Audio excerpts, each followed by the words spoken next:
Meron pong nais linawin ang DSWD matapos lumutang ang mga alegasyon na may mga ghost beneficiaries daw ang ayuda sa mga PUV driver. Ang detalye sa agenda report ni Ched Gatchalian.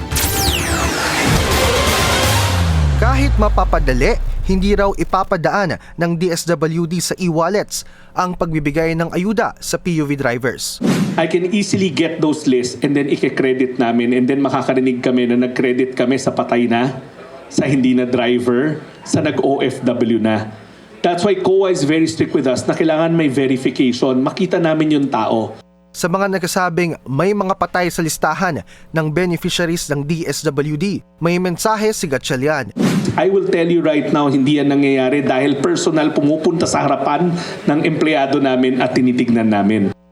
Nilinaw naman ng DSWD na hindi silang gumagawa ng listahan ng bibigyan ng subsidy. Nagagaling daw ang mga pangalan sa Land Transportation Franchising and Regulatory Board, maging sa mga kumpanya ng TNVS apps. Matapos sa mga tricycle drivers, tsuper ng jeep at TNVS drivers, mga motor delivery service rider naman daw ang bibigyan ng ayuda ngayong araw.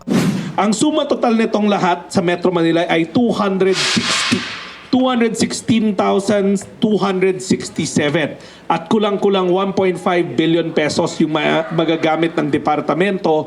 Paunang batch pa lang daw ito at patuloy silang magbibigay ng ayuda hanggat ramdam ng transport sector ang hagupit ng krisis. Matapos ang Holy Week, dediretso na sila sa mga probinsya. Para sa agenda, Ched Gatchalian, Billionaire News Channel.